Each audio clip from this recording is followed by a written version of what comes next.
4 amp mic కొనాలి, 4 amp amplifier కొనాలి. ఎంత ఉంటుందో తెలుసా? 40,000. హల్లెలూయా. ఒక మౌత్ కొనాలి, ఎంత ఉంటుందో తెలుసా? 6,000 నుండి 12,000 దాకా ఉంటుంది. హల్లెలూయా. మరి జాన్ వెస్లీ వాడే మైక్ ఎంత ఉంటుందో తెలుసా? 1,50,000. ఒకే మౌత్ ఎంత? ఇంకా మేము ఆస్తులు అమ్ముకోవాలయ్యా మైకులు కొనాలంటే అని అనుకోవద్దు, ప్రార్థన చేయండి. ఆకాశ వాకిళ్ళని దేవుడు ఇప్పుతాడు అంతే. హల్లెలూయా. నమ్ముతున్న వాళ్ళు హల్లెలూయా చెప్పాలి, శక్తితో చెప్పాలి, బలంతో చెప్పాలి. ఆశీర్వాదింపబడాలని వచ్చిన వాళ్ళు ఇంకా గట్టిగా చెప్పాలి హల్లెలూయా. దేవుని బిడ్డలారా, దేవుని సన్నిధిలో నుండే ఆయన శత్రువులు పారిపోవాలి. మీకు అర్థమైందా? దేవుని సన్నిధిలోకి శత్రువులు వస్తారు. ఎలాగ వస్తారు అంటే గొర్రెల రూపంతో వస్తారు. తోడేళ్ల స్వభావం కలిగిన వాళ్ళు. ఇతడు ఏదైనా తప్పు మాట్లాడతాడేమో, ఇక్కడ ఏదన్నా మనకు దొరికిద్దేమో, వీళ్ళని అవమానపరచాలి, లేకపోతే వీళ్ళని కించపరచాలి, వీళ్ళని ఎలాగైనా సరే నాశనం చేయాలన్న కుయుక్తితో కొంతమంది వస్తూ వెళుతూ ఉంటారు. హల్లెలూయా. కానీ దావీదును గురించి ఈ సంభాషణ జరిగినప్పుడు దావీదు ఏమంటున్నాడంటే, ఏ మనుషులు బలం చూసుకోలేదు, ఏ మనుషుల్ని ఆశ్రయించలేదు. దేవునితో అంటున్నాడు, దేవా, దేవుడు లేచునుగాక, ఆయన శత్రువులు చెదరిపోవుదురుగాక, ఆయనను ద్వేషించువారు ఆయన సన్నిధిలో నుండి పారిపోదురుగాక. అంటే ఇక్కడ మనుషులకు అప్పగిస్తున్నాడా, పోనీ ఇతను ఏమైనా చేయాలనుకుంటున్నాడా అని మనం చూస్తే దేవునికి అప్పగిస్తున్నాడు. హల్లెలూయా. మన సమస్యలన్నీ, మన ఇబ్బందులన్నీ, మన బలహీనతలన్నీ దేవునికి అప్పగిస్తే ఆయన నీ కార్యములన్నిటినీ సఫలము చేసే దేవుడు. హల్లెలూయా. నా యేసయ్యా, నేను నిన్ను వేడుకొనగా నా కార్యములన్నీ సఫలము చేసితివే గనుక నీవు విజయశీలుడవు. హల్లెలూయా. హల్లెలూయా. రండి దేవుని బిడ్డలారా, చిన్న ప్రార్థన చేసుకొని ముందుకు కొనసాగిపోదాం. వాక్య భాగంలోనికి వెళ్ళక మునుపు మనం ప్రభు పాదాలను పట్టుకొని కొన్ని నిమిషాలు ప్రభు సన్నిధిలో మెరపెడదాం. స్తోత్రములు గొప్ప దేవుడా, రాజా, నీ వందనాలు. ఎన్నో ఆటంకాలు, ఎన్నో ఇబ్బందులు ఆరాధనలో ప్రభువా, అయినప్పటికీ నీ కార్యము ఘనమైనది. నీ బాహువు అయా బహుబలమైనది. నీ బాహువును నిలిపి మా మధ్యలో సంచరించిన గొప్ప దేవుడు. ప్రతి వారము వినబడుతున్న వాక్యము చేత ఎవరు కడగబడుచున్నారు, ఎవరు నీ కొరకు నిలబడుచున్నారు, ఎవరు నిలబడాలని అనుకుంటున్నారో ఈ నేటి పునరుద్ధాన దినమందు ప్రభువా ప్రత్యేకముగా మీరు మాట్లాడండి, హృదయాలను కదిలించండి. శత్రువులను ఎదిరించగలిగిన సర్వాంగ కవచమును ధరించుకొనగలిగిన ఆత్మవశులను కానీ బిడ్డలను చేయండి. ప్రాముఖ్యముగా నా తండ్రి, అల్పుడు, అయోగ్యుడు నీ దీనదాసుడిని మీరు జ్ఞాపకం చేసుకోండి. నీ దీనదాసుడు నిలబడుచు ఉండగా నీ దాసుని అభిషేకించి నీ దాసుని ముఖకాంతిలో నుండి నాతో, మాతో, మీ ప్రభువా మా అందరితో ప్రత్యేకంగా మీరు మాట్లాడండి. మాట్లాడనై ఉన్న గొప్ప దేవుడా, అయా మా సర్వము నీకే సమర్పించుకొనొచ్చు. ఎదుగో నా తండ్రి, వినుటకు మా చెవులను తెరవండి, బండ హృదయాలను బద్దలు చేయండి, మాంసపు హృదయాలను, గుండెను మాకు అనుగ్రహించండి, వినగలిగిన చెవిని మొదట మాకు అనుగ్రహించండి. ప్రాముఖ్యముగా వినిన దానిని గ్రహించగలిగిన సిద్ధ మనస్సును, అయా ఆయుధమును ధరించుకొనుటకు కృప చూపండి. మీరే మహిమ, ఘనత, ప్రభావములను పొందుకొనమని యేసు దివ్యనామములో స్తుతించి వేడుకొనుచు కొనియాడుచు ఉన్నాము తండ్రి. Amen, amen. Hallelujah, hallelujah. మంచిది దేవుని బిడ్డలారా, ఆది కాండము గత వారంలో మనం చెప్పుకున్నాం. ఎంతమందికి గుర్తుంది వాక్యం? గత వారంలో మనం చెప్పుకున్న వాక్యం ఎంతమందికి గుర్తుంది? హల్లెలూయా. పోయిన వారం తిన్న భోజనం అన్న గుర్తుందా? హల్లెలూయా. మీ ఇంటి దగ్గర తిన్న భోజనం అన్న గుర్తుందా? మధ్యాహ్నం ఉదయం తిన్నది. హల్లెలూయా, హల్లెలూయా. ఏ వాక్యం చెప్పాడు దేవుడు మనతో? ఏమని పంచుకున్నాడు? ఆది కాండము 12 మొదటి వాక్యం చదవగలుగుతారు ఎవరన్నా?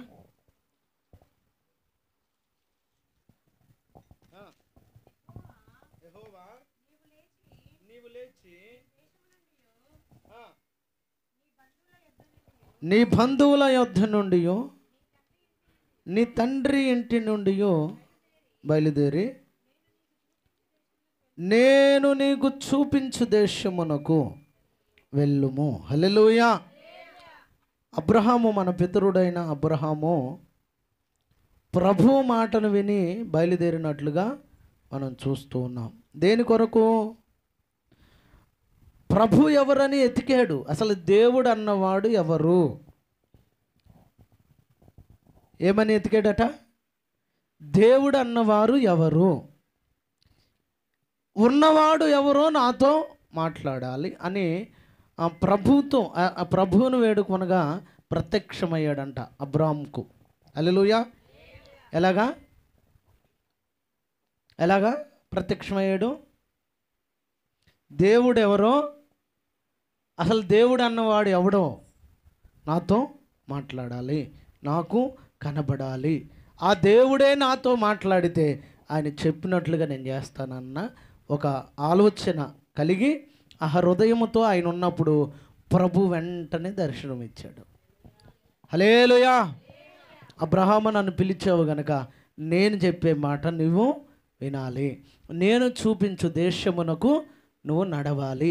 అది ఎలాగనగా నీ బంధువులను వదిలిపెట్టాలి, నీ స్నేహితులను వదిలిపెట్టాలి, ఇదిగో నీ అలవాట్లన్నీ విడిచిపెట్టాలి, నేను ఎలాగ నడిపిస్తే నీవు అలాగా నడవాలి అన్నాడు.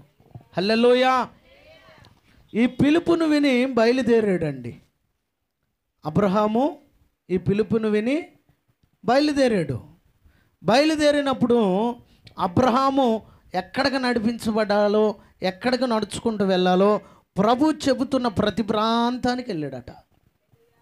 ఇక్కడ కొన్ని రోజులుండు, అక్కడ కొన్ని రోజులుండు. హల్లెలూయా.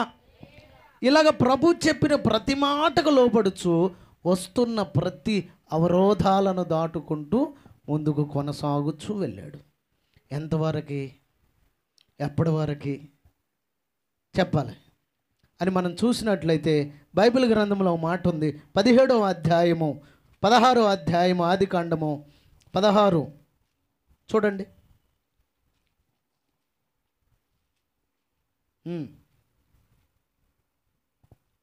చదువమ్మా. 17 ఆది కాండము 17 మొదటి వాక్యం చదువు. అబ్రహాము, హల్లెలూయా, 40 ఏండ్లప్పుడు బయలుదేరాడు. 99 సంవత్సరాలు వచ్చినప్పుడు యెహోవా అతనికి ప్రత్యక్షమై, నేను సర్వశక్తి కలిగిన దేవుడను. బాగా వినాలి ఈ మాటను. చాలామంది భక్తిలో నడుస్తారు కానీ భక్తిలో శక్తి ఉండదు. ప్రభుతో నడుస్తారు కానీ ప్రభు పోలిక ఉండదు. ప్రభువు నడవమన్నట్లుగా నడవరు. హల్లెలూయా, హల్లెలూయా. అర్థమవుతుంది కదా? క్లియర్గా అర్థమవుతుందా లేదా? అర్థమవుతున్నావా? అవుతుందంటే హల్లెలూయా గట్టిగా చెప్పండి. చేతులు లేని వాళ్ళలాగా కాదు, చేతులు ఉన్న వాళ్ళలాగా. నోరు లేని వాళ్ళకి కాదు, నోరున్న వాళ్ళలాగా. బలము లేని వాళ్ళలాగా కాదు, బలం ఉన్న వాళ్ళలాగా. మనము క్రీస్తునందు బలవంతులమై ఉన్నాము. హల్లెలూయా. దేవుని బిడ్డలారా, ఇక్కడ బయలుదేరిన అబ్రహాము ఎంతవరకు నడిచాడు? ఎప్పటి వరకు నడిచాడు? పిలువబడినప్పుడు 40 సంవత్సరాల ఈడు కలిగిన వాడు. బంధువులను విడిచిపెట్టినప్పుడు 40 సంవత్సరముల ఈళ్ళు గడిగిన వాడు. మరి శారాకు ఒక 2-3 ఏండ్లు తక్కువ ఉండొచ్చు. మరి వీరు బయలుదేరి 99 సంవత్సరాల వయసులో మరలా ప్రభు ప్రత్యక్షమయ్యాడు. ఈనాటి జనాంగాన్ని మనం చూస్తే యేసు నమ్ముకోండి గర్భఫలం వస్తుంది. హల్లెలూయా. యేసు నమ్ముకోండి మీ శ్రమలన్నీ తొలగిపోతాయి. దానికి వేరే మార్గాలు కూడా ఉన్నాయి.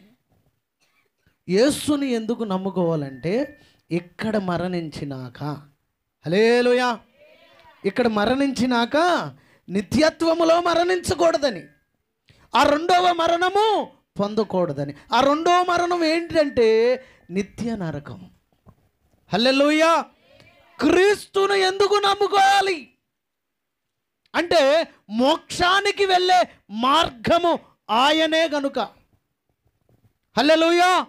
భౌతికమైన ఏ ఆశీర్వాదము ఈ భూమి మీద దొరికినా దొరకకపోయినా నువ్వు నమ్ముకోవాల్సింది యేసును మాత్రమే. హల్లెలూయా. యేసుతో మాత్రమే నడవాలి, యేసు క్రియలతో మాత్రమే నడవాలి. హల్లెలూయా. హల్లెలూయా. దేవుడు నిన్ను పిలిచిన పిలుపు ఏమిటో, నిన్ను రక్షించిన ఆ వెసులుబాటు ఏమిటో నువ్వు గ్రహించగలిగితే, హల్లెలూయా, దేవుడు మాట్లాడుతున్న ఆ రీతి ఎలాగ ఉన్నదో, ఆ పిలుపు ఎలాగ ఉన్నదో, ఆ పిలుపుకు తగినట్లుగా మనం నడవగలిగితే, హల్లెలూయా. తొందరపడద్దు. తొందరపడటం వలన ఏ ప్రయోజనం ఉండదు.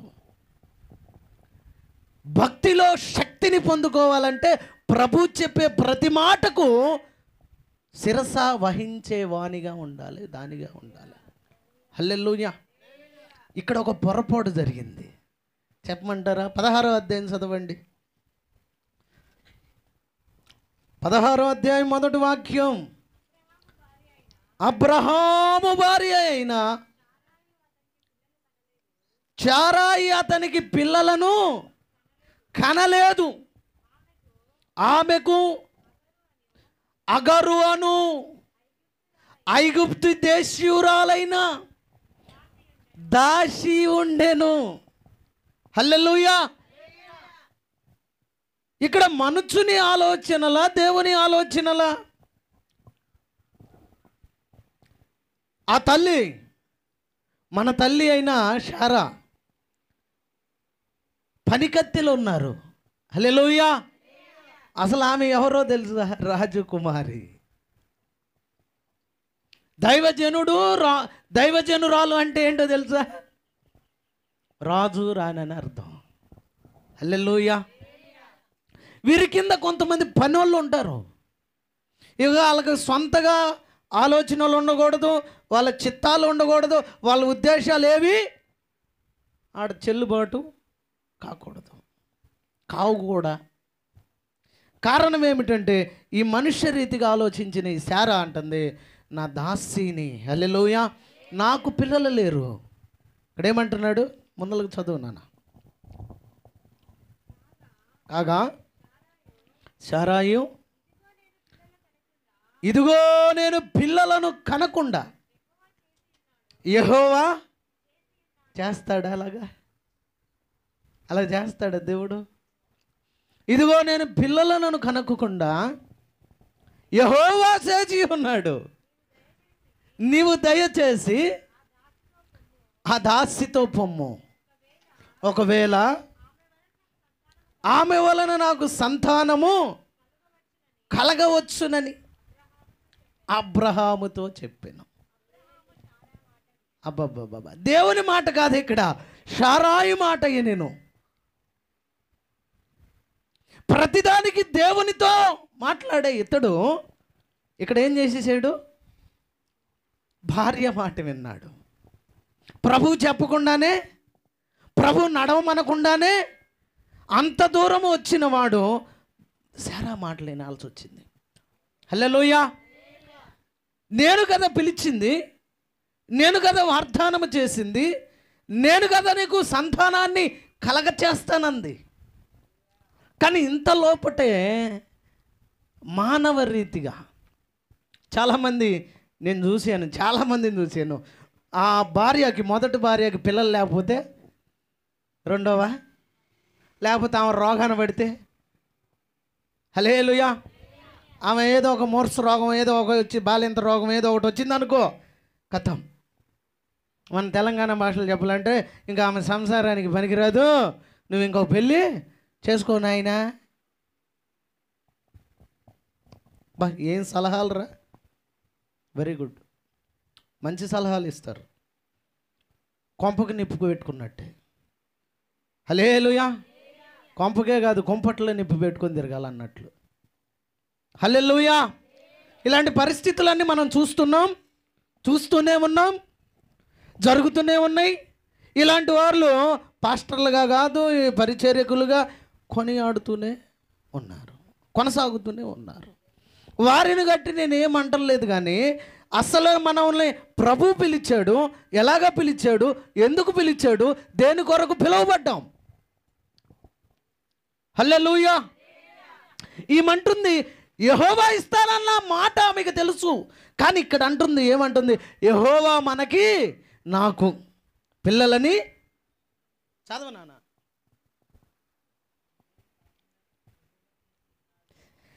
పిల్లలు కాకుండా యెహోవా చేసి ఉన్నాడు. యెహోవా అలాగ చేస్తాడా? అలా చేస్తాడా? అసలు మన తొందరపాటు వలన ఏం జరిగిందంటే, అక్కడ కొంచెం ముందుకు వెళ్ళానా, 16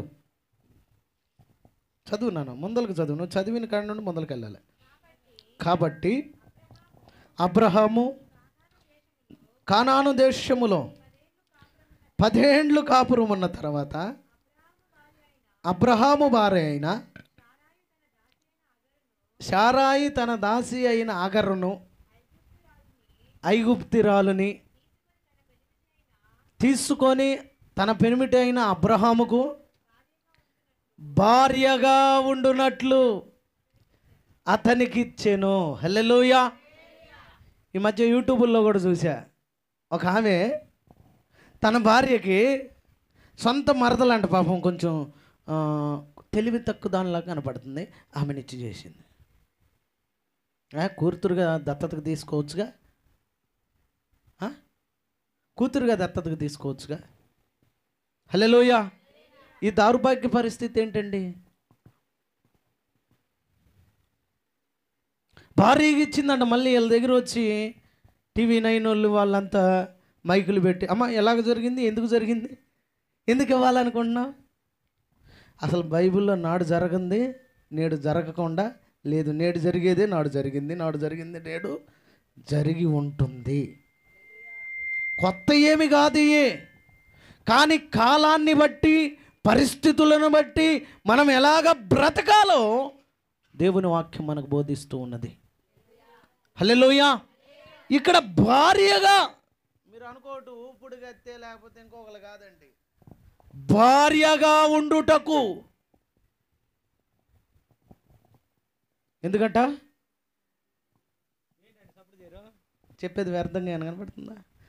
సత్యం, అక్షర సత్యం కాదు, ఇది దైవ సత్యం.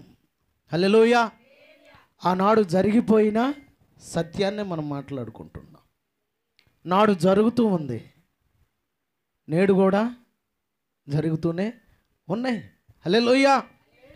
ఇక్కడ అబ్రహాము ఎవరి మాట విన్నాడు? శారాయి మాట విన్నాడు. మరి ఈ దాసి, ఐగుప్తిరాలు అయిన ఈ దాసి ఎవరి మాట ఉంది?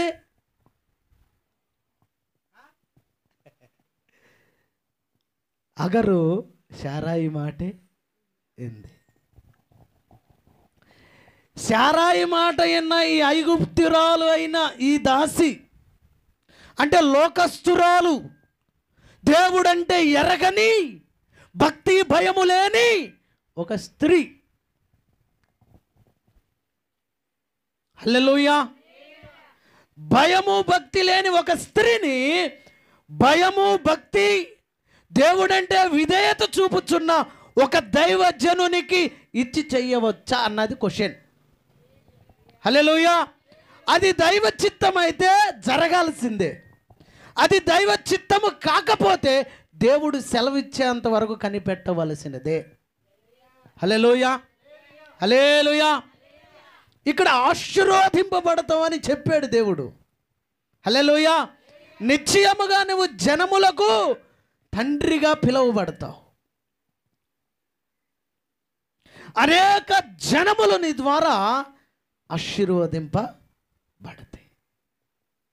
అది ఎలాగా, ఎప్పుడు అని మనం చూస్తే ఇక్కడ ఒక అద్భుతమైన మాటను దేవుడు పలకవలసి వచ్చింది.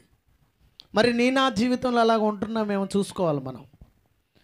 నాగార్జున, నా జీవితంలో, మనందరి జీవితంలో అబ్రహాములో ఉన్న ఒక క్వాలిటీ మనలోకి వచ్చిందని చూడాలి. హల్లెలూయా. ఇక్కడ 17 అంటాడు, నేను సర్వశక్తి కలిగిన దేవుడను, నీవు నా సన్నిధిలో నడుచుచు నిందారహితుడవై ఉండుము. హల్లెలూయా. అర్థమవుతుందా? అర్థమైన వాళ్ళు చప్పట్లు కొట్టాలి. చాలామంది అనుకుంటున్నారు నేను భక్తి చేస్తున్నాను.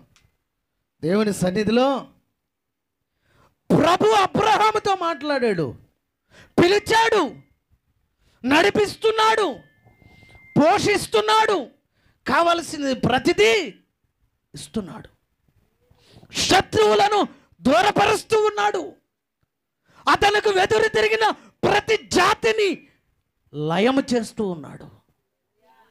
అతడు ఆశీర్వాదిస్తే వారిని ఆశీర్వాదిస్తున్నాడు, అతనిని ఎవరన్నా శపిస్తే వారిని భూమి మీద లేకుండా చేస్తూ ఉన్నాడు. సర్వశక్తి కలిగిన దేవుడు. హల్లెలూయా. ఆ దేవుడు మాట్లాడుతూ ఉన్నాడు. ఏమనంటే, అబ్రహామా, హాము కూడా కాదు ఆడ, అబ్రామ్. హల్లెలూయా. అబ్రహాముగా ఇంకా పిలువబడలా, అబ్రాముగా నడుస్తున్నాడు. నాగార్జునగా ఉన్నావు, ఇసాకుగా పిలిచాడు. ఎందుకో తెలుసా? నిన్ను ఫలభరితమైన ఒక తోటగా చేయాలని, నీ జాతికి, నీ సంతతికి ఒక ఏరుగా ఉండాలని, బలమైన పాత్రగా నేను చేయాలని. మనం అనుకుంటున్నాం ఏదో యాదృచ్ఛికంగా జరిగిపోయింది. దేవుళ్ళందరూ అనుకుంటున్నారు ఒకటేనా అని ఒక ఆందోళనలో ఉంటున్నారు మీరు. హల్లెలూయా. మన మూల పురుషుడైన అబ్రహామును పిలిచాడు కదా, ఆ అబ్రహాముతో ఒక మాట చెబుతూ ఉన్నాడు. ఏమంటున్నాడు? అబ్రామ్, అయ్యా అబ్రామ్, నా సన్నిధిలో నడుచుచు, అడ్డం దిడ్డంగా కాదు, మళ్ళీ ఎక్కడ నడవాలి? నా సన్నిధిలో నడుచుచు నిందారహితుడవై ఉండుము మొదట. హల్లెలూయా. మొదట నువ్వు చేయవలసిన పని నిందారహితుడవై నా సన్నిధిలో నడవలసిందే. తర్వాత నీకు ఏది కావాలి నేను ఇస్తా. హల్లెలూయా. అర్థమవుతుందయ్యా? ఇన్ని రోజులు దేవుణ్ణి నమ్ముకున్నాం, ఇన్ని సంవత్సరాలు దేవుణ్ణి నమ్ముకున్నాం, ఏది చేసినా నాశనమే మిగులుతుంది, నష్టమే కలుగుతుంది అని నువ్వు అనుకుంటున్నావు. మరి శారా ఆలోచించినట్టుగా ఆలోచించేవేమో. దేవుని మాట వినవలసిన నీవు నీ భార్య మాట విని దేవునికి దూరం అయిపోతున్నావేమో. దేవుని సన్నిధిలో ఎలా గడపాలనే దేవుడు కోరుకుంటున్నాడో దానిని చేయట్లేదేమో. హల్లెలూయా. బైబిల్ గ్రంథంలో 2 వ్యక్తులు ఉన్నారు, భార్యాభర్తలు. అననీయ, హల్లెలూయా కాదు, హననీయ, హల్లెలూయా కాదు, హననీయ, సవేరా. దేవుని సన్నిధిలో నడుస్తూ ఉన్నారు. ఒక పాపం చుట్టుకుంది వీళ్ళకి. ఉన్నదంతా దేవునికి, ఉన్న ప్రజలంతా దేవునికి అమ్మి, స్థిరాస్తులను పొలంలో అన్నీ అమ్మేసి దేవుని మందిరము కొరకై, దేవుని పని కొరకై ఆస్తులన్నీ తెచ్చి అపోస్తుల పాదముల యొద్ద పెడుతుంటే ఈ అననీయ సఫేరాలు ఏం చేశారంటే కొంత వెల దాచుకొని కొంత దేవునికి పేతురు దగ్గరికి వచ్చి బొకాయి ఇచ్చి మాట్లాడుతున్నారు. ఏ అననీయ, ఇంతేనా అమ్మింది నువ్వు? ఇంతే అమ్మింది అనగానే పరిశుద్ధాత్మను మోసపరుచుటకు నువ్వెందుకు తెగించావు? అపవాదికి ఎందుకు చోటిచ్చావు? అనగానే వెంటనే చచ్చాడట. హల్లెలూయా. అమ్మ ఆర్భాటంకి వచ్చింది, బీరువాకి తాళం వేసుకొని డబ్బు జాగ్రత్తగా పెట్టుకొని. మా ఆయన బాగా భజన చేస్తున్నాడు లోపల, వేసేయ భజన అందుకని అమ్మ ఇంకా మామూలుగా రాగల టిక్ టక్లో వచ్చిందంట. దైవజనుడు చూశాడు, అమ్మా సఫేరా తల్లి, నీ పొలం ఎంతకు అమ్మా? అంతకే అమ్మా. ఎందుకు? పరిశుద్ధాత్మను ఎదురించుటకు మీరు సాతానునికి మీ హృదయాలను అప్పగించాడు. ఇదిగో నీ భర్తను మోసుకొని వెళ్ళిన యవ్వనస్తుని పాదములు ఇంకా గడప దగ్గరకు రానేలేదు అన్నాడు. అంతే, పడి చచ్చిందంతే. ఒకవేళ ఇప్పుడు అట్టగా చస్తే మీ పరిస్థితి ఏంటి? వస్తారా మందిరానికి? హల్లెలూయా. అంత రోషం కలిగిన దేవుడు పాపానికి, శాపానికి, పాపపు ఆలోచనలకు బహుదూరముగా ఉండే దేవుని సన్నిధిలో నువ్వు ఎలాగ నడుస్తున్నావు? హల్లెలూయా. నీ ధనమును ఎలాగ దాచిపెడుతున్నావు?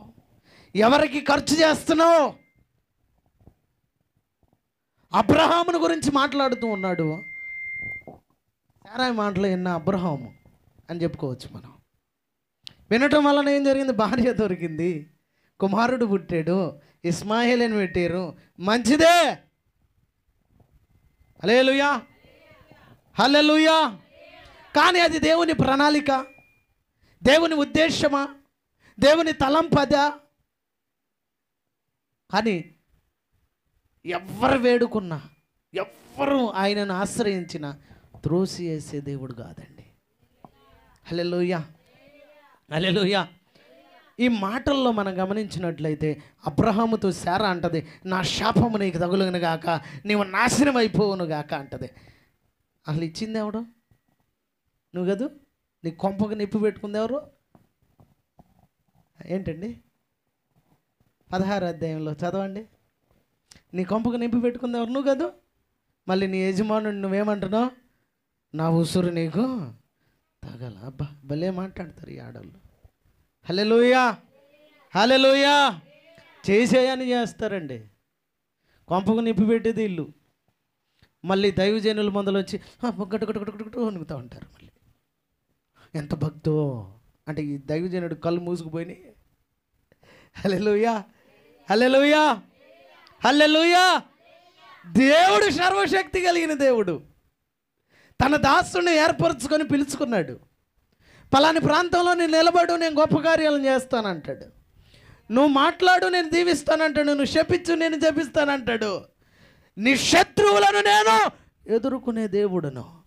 నా సన్నిధిలో నిందారహితుడువై నడవటం నేర్చుకో. హల్లెలూయా. నిందారహితులమై బ్రతకాలి. చాలామంది ఒక వారం వస్తే ఒక వారం రారు. పనులు ఉంటాయి. ఫస్ట్ పని, తర్వాత దేవుడు. మీరు నమ్ముతారో లేదో, మనిషి చచ్చినా వెళ్ళను నేను ఆదివారం. ఒకవేళ నా భార్య చచ్చినా నేను వెళ్ళను, నా పిల్లలు చచ్చినా వెళ్ళను. అక్కడ పండేసాడు వాక్యం చెప్పి తర్వాత మిగతా కార్యక్రమం చేస్తా. హల్లెలూయా, హల్లెలూయా. అలాగ బ్రతకాలే. దైవికమైన భక్తి అంటే అది. చచ్చిన తర్వాత నువ్వేం చేసేది? మట్టి తప్ప. బతికున్నప్పుడు ఏం చేయలేకపోయావు? కన్నీరు కార్చలేకపోయావు, ప్రార్థన చేయలేకపోయావు. నీ జీవితంలో ఆమె కొరకు ఒక గడి అయినా గడిపింది లేదు. చచ్చినాక ఏం చేద్దామని ప్రభు సన్నిధిని విడిచిపెడతావు. హల్లెలూయా, హల్లెలూయా. దేవుని బిడ్డలారా, ఈ కడవరి దినాలలో అబ్రహాము దేవునితో ఎలాగ నడిచాడో, నడుస్తున్నప్పుడు ప్రభు ఎలాగ పిలిచాడో, నా సన్నిధిలో నిందారహితుడువై ఏమంటున్నాడు?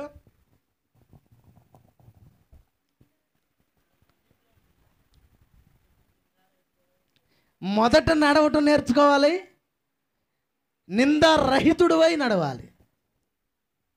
ఈ నడుస్తున్న దేవుడు ఈ అబ్రహాముని చూస్తూ ఉంటాడు కదా. ఆ నడుస్తున్న అబ్రహాముతో దేవుడు కూడా నడుస్తూ ఉంటాడు. హల్లెలూయా. అందుకని నువ్వు ఎక్కడుంటే అక్కడ నేను ఉంటాను అంటాడు. నువ్వు ఎక్కడ నిలబడి అక్కడ నేను ఉంటాను అంటాడు. నువ్వు దేనిని శాసిస్తే దాన్ని తిరిగి నీ దగ్గరకు తెస్తాను అంటాడు దేవుడు. హల్లెలూయా. మరి నువ్వు వినవలసిన వారి మాట ఏంటి? దేవుని మాట, నీ భార్య మాట, లేకపోతే భర్త మాట. అన్నీ వినదగినవి కాదు. భక్తి విషయంలో తప్ప మిగతా ఆటలన్నిటికీ లోబడాలి. భక్తికి ఆటంకంగా ఉంటే అవసరమైతే భార్యనైనా వదిలేయటానికి సిద్ధంగా ఉండాలి, భర్తను వదిలేయటానికైనా సిద్ధంగా ఉండాలి. ఇది మీకు తెలియని విషయం. హల్లెలూయా, హల్లెలూయా, హల్లెలూయా. భక్తి అంటే కత్తి మీద సాము కాదండి, నడక. కత్తి మీద నడుస్తారు ఎప్పుడన్నా? నిప్పుల్లో నడిచి ఉంటారులే, మామూలుగా నడిచి ఉంటారు. పీర్ల పండుగ నడిచి ఉంటారు, నడిచే ఉంటారు. మీరు మామూలు కాదు, మీరు. అది నిప్పుల మీద, ఇది కత్తి మీద. హల్లెలూయా. ప్రభువుని చూస్తూ నడిస్తే ఏం తెగదు, లోకాన్ని చూస్తూ నడిస్తే మటుకు ఏరులై పారిద్ది నీ కాళ్ళల్లో నుండి రక్తం. హల్లెలూయా. ఉన్నతమైన పిలుపుతో నేను పిలిచాడు దేవుడు. లోకరీతిగా నడవటానికి కాదు, లోకపు ఆలోచనలతో నడవటానికి, గడపటానికి, తిరగటానికి కాదు, కానీ ప్రభు సన్నిధిలో నిందారహితుడు అయి నడవటానికి. ఈ ఆశీర్వాదం ఎలాంటిదో తెలుసా? అబ్రహాము నిందారహితుడై నడిచినందు చేతన తన తర్వాత అవే పోలికలు ఒకరికి వచ్చినాయి అండి. హల్లెలూయా. ఇక్కడ మనం కొంచెం ముందరికి వెళ్దామా? 17లో కొంచెం ముందరికి వెళ్దాం.